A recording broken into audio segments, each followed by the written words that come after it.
Shalom. Ada sukacita Bapak Ibu sekalian? Saya percaya setiap kita merasakan sukacita dari Tuhan, karena Tuhan itu baik, Tuhan itu sumber sukacita kita.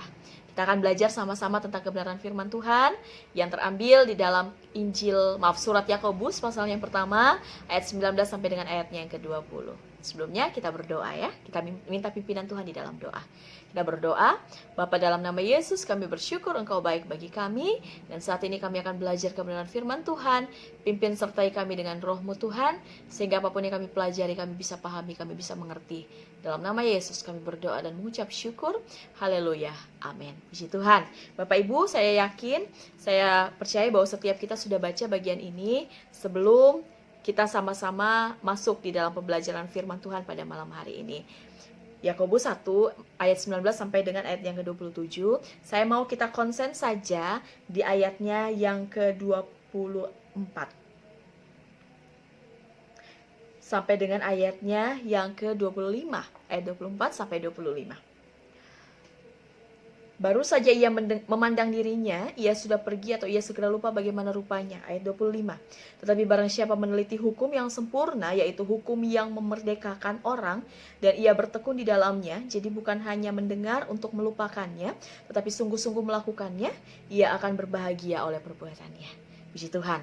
Bapak Ibu yang dikasih dalam Tuhan Yesus Kristus, kita akan belajar bersama-sama tentang bagaimana memiliki konsep pikiran atau konsep hidup yang benar sesuai dengan kehendak Allah. Memiliki konsep hidup yang benar sesuai dengan kehendak Allah. Bapak Ibu, kita tahu bersama bahwa surat Yakobus ini disebut sebagai surat praktis. Mengapa demikian? Karena surat Yakobus membicarakan hal-hal yang sifatnya praktis atau aplikasi kehidupan dari orang-orang Kristen, aplikasi iman kekristenan yang sebenarnya di dalam kehidupan orang percaya sehari-hari. Kalau kitab Roma, surat Paulus kepada jemaat di Roma, itu menekankan kepada bagaimana konsep yang benar tentang iman, bagaimana konsep yang benar tentang pembenaran. Hal itu sangat penting di dalam kekristenan, karena sebagai seorang Kristen, memang kita harus tahu konsep yang benar dulu. Namun Bapak Ibu, Rasul Yakobus di dalam hal ini tidak mau berhenti sampai di situ. Yakobus mau menekankan bahwa konsep yang benar, konsep yang tepat di dalam kekristenan tentang iman dan pembenaran itu sangat penting. Namun ada sesuatu yang juga harus dilanjutkan, yaitu iman harus diaplikasikan di dalam kehidupan sehari-hari. Namun seringkali Bapak Ibu kita berhenti sampai pada konsep saja. Kita berhenti sampai pada pikiran atau pemahaman yang benar tentang iman saja, namun kita lupa pada aplikasi kehidupan. Sebenarnya Bapak Ibu yang dikasih dalam Tuhan Yesus Kristus, iman tanpa perbuatan adalah mati. Artinya, iman yang benar adalah iman yang disertai dengan perbuatan. Ketika kita menerima Tuhan Yesus sebagai satu-satunya Tuhan dan Juru Selamat kita dengan sungguh-sungguh, maka di saat itu kita mau untuk bergerak melakukan segala sesuatu sesuai dengan kehendak Allah. Dan itu dinyatakan di dalam perbuatan. Bapak Ibu yang dikasih dalam Tuhan Yesus Kristus, namun kita tidak bisa sangkal bahwa iman Kristen harus berhadapan dengan realita. Dunia atau cara dunia berpikir seringkali berbeda dengan cara pandang kekristenan. Sebagai contoh, kalau dunia beranggapan atau memiliki konsep bahwa kalau seseorang berlaku baik sama kita, kita akan balas dengan baik. Namun kalau orang tersebut melakukan sesuatu yang jahat, maka kita akan menjadi orang yang jauh lebih jahat. Bapak Ibu yang dikasih dalam Tuhan Yesus Kristus, konsep yang lain yang seringkali kita dengar. Kalau kamu mau dapat jabatan yang tinggi, coba deh dekatin atasan. Coba deh lebih cari muka ke atasanmu. Bapak Ibu yang dikasih dalam Tuhan Yesus Kristus, saya tidak bilang bahwa mendekat atau melakukan yang terbaik dalam pekerjaan itu salah. Tidak sama sekali. Namun di dalam kekristenan Bapak Ibu, kalau mau mendapatkan sesuatu yang baik atau mau berhasil di dalam kehidupan, poinnya adalah satu, takut akan Tuhan. Yang kedua, melakukan sesuatu yang terbaik. Melakukan segala sesuatu dengan terbaik. Melakukan segala sesuatu sesuai dengan kemampuan kita, tapi mengeluarkan segala yang terbaik dalam hidup kita. Konsepnya yang berbeda Bapak Ibu yang dikasih Tuhan Yesus. Kalau dunia mengatakan bahwa kita mau menjadi orang yang berhasil dengan cara menyenangkan manusia, namun konsep kekristenan berbeda dengan konsep dunia. Itu baru dua hal loh. Ada hal-hal lain di luar sana yang berbeda. Sehingga jelas kita katakan bahwa ada banyak sekali hal konsep kekristenan yang berbeda dengan konsep dunia. Namun Bapak Ibu yang dikasih dalam Tuhan Yesus Kristus, kekristenan atau nilai Kristen memiliki teologi tersendiri.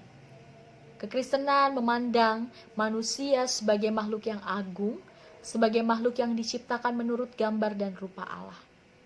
Bapak Ibu, ketika kita memiliki iman kepada Kristus, maka seharusnya kita mau sekali lagi untuk diarahkan, berjalan, dibentuk, berpikir, dan melakukan segala sesuatu sesuai dengan kehendak Allah, sehingga kehidupan kita menjadi kehidupan yang menyenangkan hati Allah. Namun bagaimana caranya kita menjadi orang-orang yang menyenangkan hati Allah? Harus ada beberapa konsep yang harus dibuang dari pikiran kita. Harus ada konsep yang diluruskan, dibenarkan di dalam kehidupan kita. Dan konsep-konsep apa saja itu, hal-hal apa saja itu yang harus dibuang di dalam kehidupan kita, sehingga kita menjadi orang-orang yang menyenangkan hati Allah. Ada beberapa konsep yang harus kita ubah di dalam pola pikir kita, Bapak Ibu. Bapak Ibu, konsep pertama yang harus kita buang ketika kita mau hidup kita sesuai dengan kehendak Allah, yaitu buang kesombongan. Buang kesombongan. Kesombongan adalah satu dosa yang agak sulit. Bukan agak sulit, sangat sulit. Kenapa? Karena seringkali kesombongan itu sesuatu yang tidak kita sadari. Kalau dosa pembunuhan, dosa pencurian, lalu kemudian perzinahan, dan lain sebagainya, itu sesuatu yang seringkali kita gampang untuk kita sadari. Karena ada orang-orang lain yang lihat, dan akhirnya orang-orang lain itu menyadarkan kita, kamu habis maling, kamu habis nyuri, kamu habis berzina, minta ampun, pergi bertobat, atau pergi akui dosamu, dan lain sebagainya lah ya. Namun Bapak Ibu, kalau namanya kesombongan, seringkali orang nggak lihat loh. Seringkali orang di sekitar kita nggak lihat, bahkan seringkali diri kita sendiri pun nggak merasa ada kesombongan itu dalam diri kita. Namun Bapak Ibu yang dikasih dalam Tuhan Yesus Kristus, setiap orang punya kesombongan. Itu dia yang harus kita ingat. Pasti ada. Namun, kalau namanya seorang yang sudah kenal Tuhan dan sudah menerima Tuhan Yesus, maka kesombongan itu akan ditaklukkan di bawah kaki Kristus. Kesombongan itu akan diserahkan sepenuhnya kepada Kristus untuk kemudian Tuhan hancurkan, Tuhan lumpuhkan. Itu bedanya. Bapak Ibu, kita harus lihat sama-sama di sini ya. Hal terbesar dari seseorang, bagaimana seseorang mau berubah, adalah dia harus menurunkan egonya, harus menjadi orang yang menurunkan kesombongannya, sehingga dia menjadi orang yang mau dibentuk. Kalau contohnya ya Bapak Ibu ngomong ke saya, "Dis, kamu itu begini. Tapi kesombongan saya besar," saya akan merasa, "Enggak kok, saya nggak merasa seperti itu. Saya nggak ngerasa bahwa ada hal dalam hidup saya yang harus diubah. Saya nggak merasa bahwa saya harus mengubah pikiran saya atau mengubah konsep hidup saya. Saya merasa saya baik-baik aja." Bapak Ibu yang dikasih dalam Tuhan Yesus Kristus, itulah yang kemudian mengapa saya katakan hal pertama yang harus diubah kalau seseorang mau menjadi orang-orang yang menyenangkan hati Allah, maka dia harus ubah konsepnya tentang kesombongan itu. Harus merendahkan hatinya, harus menjadi orang yang mau dibentuk, harus menjadi orang yang merendahkan dirinya. Bapak Ibu yang dikasih dalam Tuhan Yesus Kristus, kalau kita melihat tentang konsep inkarnasi, membayangkan tentang inkarnasi Kristus, status Allah yang jauh-jauh lebih tinggi daripada manusia. Dia mau menurunkan dirinya, mau turun menjelma menjadi manusia, berinkarnasi menjadi manusia dan menjadi sama dengan manusia. Supaya apa? Supaya manusia paham apa maunya Allah. Supaya manusia mengerti bahwa Allah itu mengasihi manusia loh. Supaya manusia mengerti bahwa Allah pun di dalam inkarnasinya sudah mengalami hal-hal yang manusia alami.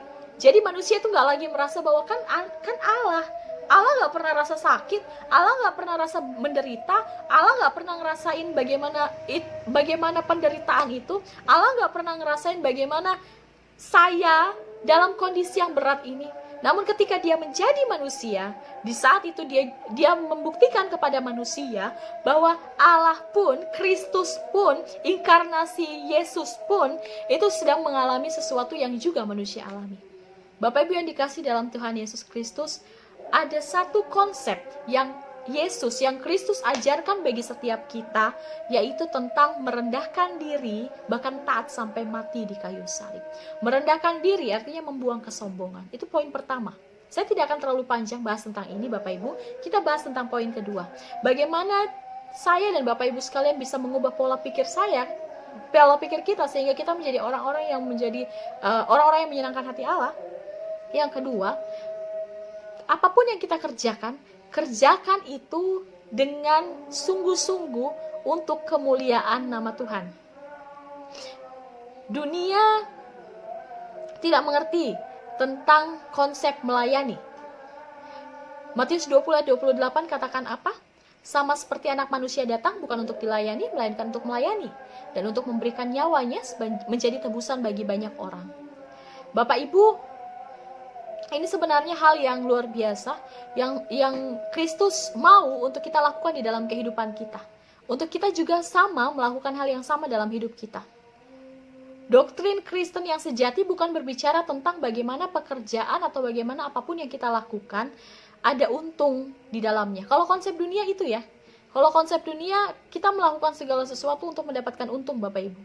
Kita membantu orang lain supaya orang lain senang dengan kita.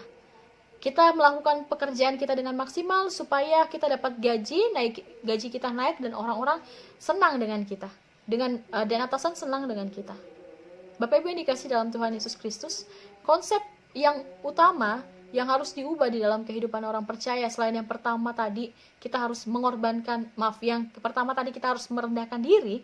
Yang kedua, Bapak Ibu, ada konsep yang harus kita buang, yaitu mengerjakan segala hal untuk Tuhan dan bukan untuk manusia. Mengerjakan segala hal untuk memuliakan nama Tuhan. Ini konsep yang kedua. Bapak Ibu yang dikasih dalam Tuhan Yesus Kristus, mengapa akhirnya kita manusia menjadi kecewa di dalam kehidupan?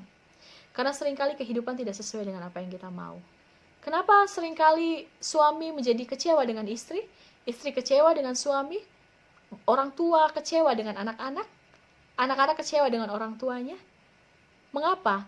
Karena kita berharap bahwa apapun yang kita lakukan terhadap suami, istri, terhadap anak-anak kita, mereka akan membalas sesuai dengan apa yang kita berikan. Saya sudah baik loh sama anak-anak saya sudah membesarkan mereka dengan luar biasa, kasih saya sama mereka itu luar biasa, tapi kenapa mereka tidak melakukan hal yang sama? Tapi mengapa mereka mengecewakan saya dan lain sebagainya? Mengapa akhirnya kita menjadi kecewa dalam kehidupan? Karena kita sudah melakukan yang terbaik, namun kehidupan itu seringkali tidak memberikan kita hasil yang baik. Bapak Ibu yang dikasih dalam Tuhan Yesus Kristus, mari ubah pola pikir kita, mari ubah sudut pandang kita. Ketika kita mengerjakan segala sesuatu, kita tahu itu adalah bagian dari persembahan kita untuk Allah. Kita mengerjakan segala sesuatu untuk kemuliaan bagi nama Tuhan, sehingga kita melakukan yang terbaik sebagai bentuk dari persembahan kita kepada Allah. Maka di saat itu, kita akan mengerjakan segala sesuatunya dengan sukacita. Kita tidak akan lagi terbebani tentang hasilnya nanti akan seperti apa. Apakah kalau saya melakukan ini, orang akan melihat itu sebagai sesuatu yang baik atau seperti apa? Kita tidak lagi akan bersungut-sungut, kita tidak akan lagi menjadi kecewa dengan kehidupan atau dengan kenyataan-kenyataan kehidupan yang mungkin seringkali tidak sesuai dengan maunya kita. Karena konsep kita sudah berubah. Bapak Ibu yang dikasih dalam Tuhan Yesus Kristus, mari hal yang kedua yang harus kita ubah dalam ketika mau hidup kita jalan sesuai dengan kehendak Tuhan, ubah konsep tentang melakukan segala sesuatu dengan kasih untuk kemuliaan bagi nama Tuhan. Sehingga ketika kita mau melakukan segala sesuatu dengan kasih untuk kemuliaan bagi nama Tuhan, apapun yang terjadi di sekeliling kita tidak akan kecewa dengan kehidupan, Bapak Ibu. Kita akan terus jadi orang yang sukacita. Kenapa? Karena kita pandangnya kepada Tuhan. Karena kita memandangnya, melihatnya kepada Tuhan. Bapak Ibu yang dikasih dalam Tuhan Yesus Kristus, poin ketiga yang harus kita ingat dalam bagian ini dia. Poin ketiga, Bapak Ibu, konsep yang paling penting juga yang harus dimiliki orang percaya adalah semangat hidup dualisme. Jangan punya semangat hidup dualisme, dan itu yang harus kita ubah. Maksudnya adalah seperti ini, Bapak Ibu. Semangat hidup dualisme adalah ketika kita menjadikan hidup kita menjadi kehidupan yang berubah-ubah sesuai dengan tempat kita berada. Misalnya, kita di gereja, kita hidup bernuansa surgawi. Kita angkat tangan, kita memuji Tuhan dan lain sebagainya. Ketika kita keluar dari gereja, hidup kita menjadi kehidupan yang duniawi kembali. Lama-kelamaan bisa mengakibatkan kehidupan kita menjadi kehidupan yang tidak jelas ya pastinya, Bapak Ibu. Sehingga Bapak Ibu yang dikasih dalam Tuhan Yesus Kristus, kalau yang pertama tadi kita harus buang kesombongan, rendah hati, jadi orang yang mau rendah hati, artinya kita mau dibentuk. Kalau sudah rendah hati pasti mau dibentuk deh. Kalau sudah rendah hati pasti mau dengar masukan. Kalau ngomong sama orang yang sombong, mau ngomong berkelibet bagaimanapun, mau capcicu sampai orang bilang sampai bebui apalah segala macam, orang biasa bilang gitu ya, nggak akan pernah didengar. Kenapa? Karena orangnya sombong, nggak akan pernah ada yang masuk. Jadi poin pertama memang harus dibuang tuh kesombongan. Poin kedua yang harus diubah adalah pola pikir, konsep pikirnya itu goalnya bukan untuk manusia atau untuk mencari keuntungan, tapi untuk Tuhan. Yang poin ketiga ini yang harus diubah juga, dari pola pikir ada cara pandang seseorang yang sudah menjadi orang percaya supaya kehidupan menjadi kehidupan yang menyenangkan hati Tuhan, harus hidup benar-benar untuk Tuhan dan bukan memiliki sifat dualisme. Artinya berubah-ubah kayak amfibi, Bapak Ibu. Bapak Ibu yang dikasih dalam Tuhan Yesus Kristus, kalau kekristenan yang sebenarnya atau kehidupan yang betul-betul takut akan Tuhan adalah kehidupan yang tidak pernah goyah, tetap berpegang kepada kebenaran Tuhan apapun yang terjadi, tidak peduli lingkungan seperti apa, tidak peduli bagaimana posisinya, tapi tetap berpegang pada kebenaran firman Tuhan. Ini yang sebenarnya harus dipegang oleh setiap orang-orang percaya. Ada konsep yang luar biasa Bapak Ibu. Dan memang sebenarnya ini yang jadi realita. Ini yang seharusnya dipegang di dalam kehidupan kita orang percaya, yang seringkali menjadi realita kehidupan ya. Ada banyak sekali orang-orang percaya di luar sana, dari anak kecil, orang tua, anak muda, yang mereka hidup di gereja, mereka rajin pelayanan dan lain sebagainya, tapi di luar mereka tidak bisa jadi berkat di dalam lingkungan mereka. Saya percaya setiap kita tidak mau menjadi orang-orang yang demikian. Kita mau dalam hidup kita menjadi berkat di dalam lingkungan gereja, tapi kita juga menjadi berkat di dalam lingkungan di mana kita ada. Kita menjadi orang-orang yang menyenangkan hati Allah di dalam lingkungan gereja, melalui peribadatan, melalui puji-pujian kita, dan lain sebagainya. Namun ketika kita keluar, kita pun menjadi berkat dengan kehidupan kita yang sesuai dengan kehendak Allah. Dan Bapak Ibu yang dikasih dalam Tuhan Yesus Kristus, ini 3 poin yang seharusnya kita pegang di dalam kehidupan kita. Dunia tengah menuju kepada kehancuran akibat ulah manusia sendiri. Mengapa? Karena ketidakmampuan manusia untuk menjadi bijaksana. Ketika kita mau untuk merendahkan diri kita, ketika kita mau untuk berfokus hanya kepada Tuhan untuk segala hal yang kita lakukan, dan yang ketiga, ketika kita mau menjadi orang-orang yang tetap berpegang kepada kehendak Tuhan dimanapun kita ada, maka kita akan menjadi orang-orang Kristen yang berbeda dengan dunia ini. Bapak Ibu yang dikasih dalam Tuhan Yesus Kristus, beberapa waktu yang lalu saya sudah pernah bahas ini di dalam anak-anak muda, di dalam firman Tuhan. Ketika saya bawa firman Tuhan untuk anak-anak muda, saya punya satu teman, dia pernah bicara seperti ini Bapak Ibu. Setelah lulus SMA, dia masuk di dunia militer. Dia katakan seperti ini, karena waktu itu kami melihat dia berubah ya. Dia kebetulan satu komunitas sama kami, satu SMA. Jadi kebetulan satu SMA, di SMA itu kami punya komunitas Rockris namanya, Rohani Kristen. Jadi anak-anak Kristen itu biasanya kami ngumpul lah gitu. Dan ada memang kami punya reuni dan segala macam lah gitu. Satu kali kami sharing sama dia. Kami bilang begini, "Bro, kok beda sih sekarang?" Kenapa kami bilang begitu Bapak Ibu? Karena ketika dia masih SMA, dia adalah orang yang takut Tuhan, taat Tuhan gitu ya. Dia adalah orang yang sangat rajin gereja dan lain sebagainya. Namun kemudian setelah dia jadi orang seperti sekarang, orang hebat lah bisa dikatakan begitu, dia menjadi orang yang lupa gereja. Hari Minggu seringkali tidak gereja. Jarang lah, dalam 1 tahun tuh berapa kali aja dihitung di gereja. Terus dia jadi orang yang seenaknya mengeluarkan kata-kata. Kadang-kadang keluar kata-kata yang binatang, keluar kata-kata yang kasar dan lain sebagainya. Akhirnya kami ngobrol hari itu. Kami katakan, "Bro, kok beda sekarang? Sekarang kok jadi lebih frontal ya?" Itu bahasa kami waktu itu. Nah, dia paham tuh maksud kami. Dan dia cuma ngomong gini, "Susah lah, Dis. Soalnya lingkunganku sekarang lingkungan yang seperti itu. Lingkungan yang keras. Orang-orang di sekitar saya ya udah gak ada tuh yang yang bahasanya halus gitu ya. Nggak ada yang bahasanya lembut. Ya, kalau kami memanggil orang dengan kalimat bodoh, dengan kalimat goblok, itu sesuatu yang biasa buat kami, katanya gitu.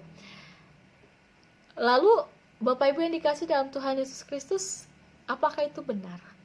Apakah lingkungan akan mengubah kita menjadi orang yang juga sesuai dengan lingkungan?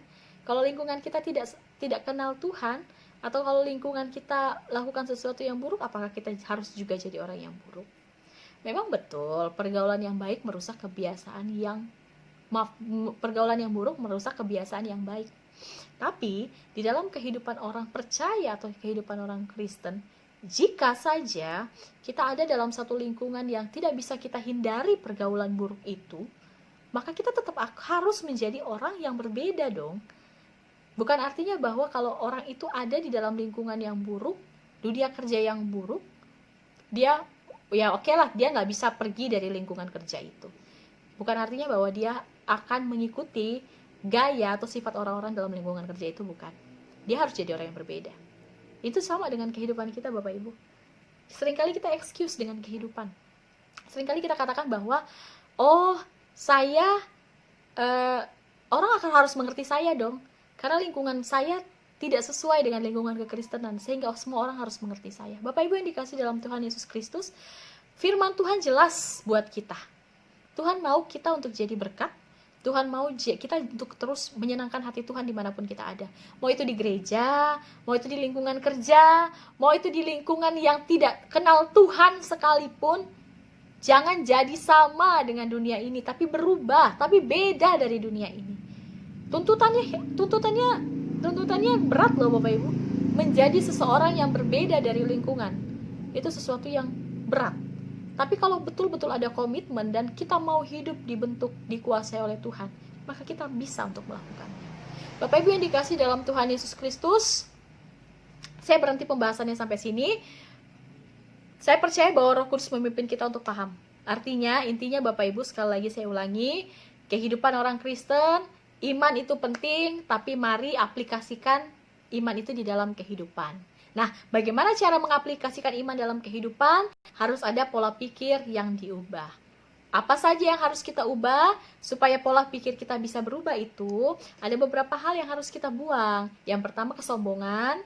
Yang kedua, kita harus membuang konsep bahwa kita melakukan segala sesuatu itu untuk uang atau untuk keuntungan atau untuk menyenangkan manusia, tapi kita melakukan segala sesuatu itu dengan kasih kita kepada Tuhan, sehingga apapun yang terjadi kita tidak akan kecewa dengan kehidupan. Yang ketiga, kita harus menjadi orang-orang yang terus tekun di dalam Tuhan dan betul-betul berpegang kepada Tuhan, bukan memiliki semangat dualisme atau berbeda-beda seperti amfibi. Namun kita betul-betul menjadi orang-orang yang terus menjadi berkat, menjadi orang-orang yang terus hidup di dalam Tuhan, menjadi orang-orang yang terus dimanapun kita ada lah, kita terus berpegang kepada kehendak Tuhan. Maka Bapak Ibu, kalau kita sudah buang 3 hal itu, kita akan jadi orang-orang yang gampang dibentuk kok. Kita akan jadi orang-orang yang mau mudah untuk dibentuk. Bapak Ibu yang dikasih dalam Tuhan Yesus Kristus, firman Tuhan hari ini datang buat kita. Sekali lagi, kalau kita mau menjadi pelaku-pelaku firman yang hidup, ya lakukan 3 hal ini. Buang kesombongan dari diri kita, lakukan segala sesuatu dengan kasih kita kepada Tuhan, bukan untuk menyenangkan orang lain, bukan untuk menyenangkan hamba Tuhanmu, pendetamu, tapi karena memang engkau ingin menyenangkan Tuhan. Dan yang ketiga, lakukan segala sesuatunya dengan betul-betul sesuai dengan kehendak Tuhan. Komitmen untuk berpegang pada kehendak Tuhan apapun yang terjadi. Bapak Ibu yang dikasih dalam Tuhan Yesus Kristus, demikian kebenaran firman Tuhan hari ini. Tuhan dimuliakan, dan biarlah Roh Kudus memimpin kita untuk mengerti semuanya. Kita berdoa ya. Kami bersyukur Tuhan, Engkau baik bagi kami. Terima kasih untuk perjalanan kehidupan yang Tuhan boleh sertai sampai hari ini, dan kami bersyukur untuk segalanya. Tuhan berkati kami, dan kami percaya firman-Mu dimateraikan bagi hidup kami. Hamba selesai berbicara, hamba terbatas, tapi hamba percaya Roh Kudus memimpin kami untuk mengerti. Dalam nama Yesus kami berdoa dan mengucap syukur. Haleluya. Amin.